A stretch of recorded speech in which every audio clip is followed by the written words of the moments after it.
person that a lot of people hate. Okay? I discovered that through Twitter. When I started getting these messages on Twitter that said, Chuck Hagel, you are blank, for killing blank, and then discovered that's not me. I didn't do that. Recently, I had a former resident of Project Patch take my name and misspell it and create his own website where he did all sorts of horrible stuff. I found out about it because there's some police involved. And so social media can be crazy, and so I just want to make sure that you know that I'm not a Haley with a Y, and I'm not a Haley, I'm a Haley with an E on the last. And it's a crazy world we live in, isn't it? It's a crazy world that we live in. And as we spend time this afternoon, there's two possibilities.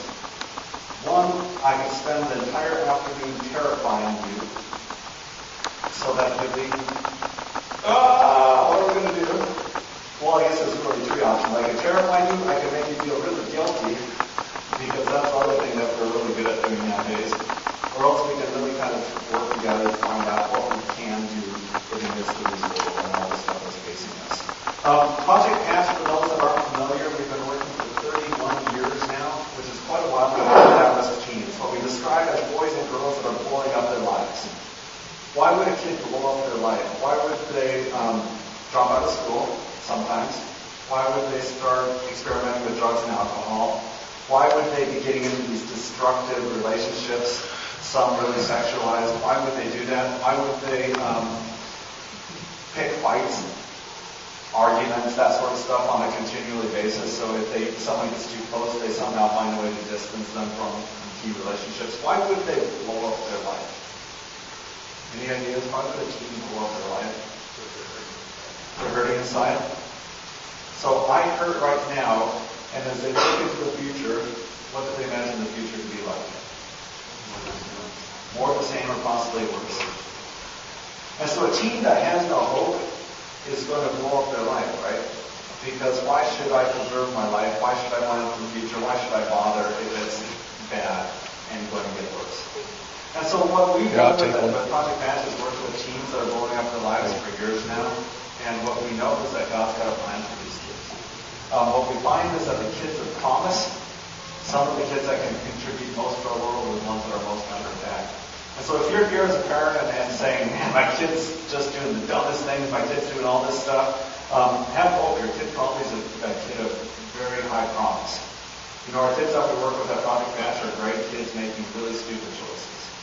And as you look around there, that's probably what a lot of us face when we look at our kids. You know, they're great kids that really life's coming at them. They aren't sure how to cope with some of the stuff, and so they're struggling. And so we've been working with at-risk teens for quite a few years, and so as we've been doing that, what we realized is that a lot of the stuff that we take for granted from working with teens up at the Youth Ranch in Garden Valley is stuff that we thought was just common sense. You know, this is just stuff that everybody's doing. And we started doing parent weekends. I don't know, when was it, Colleen? About 7 years ago. 7 years ago.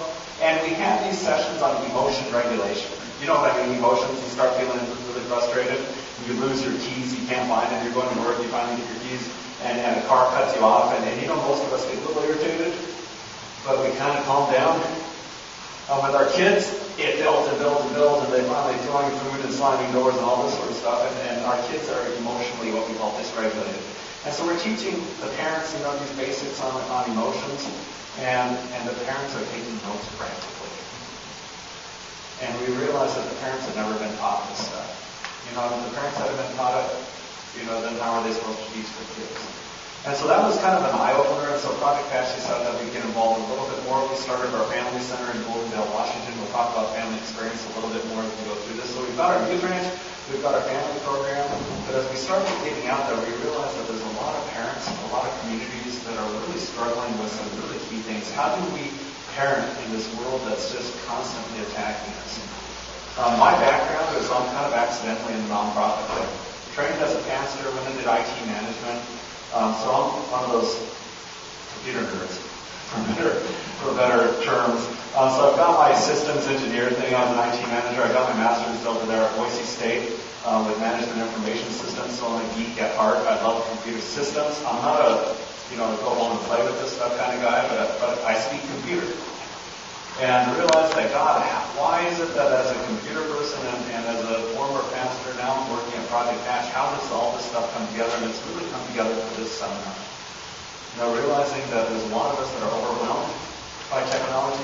A lot of us don't know exactly what to do. We're feeling defensive.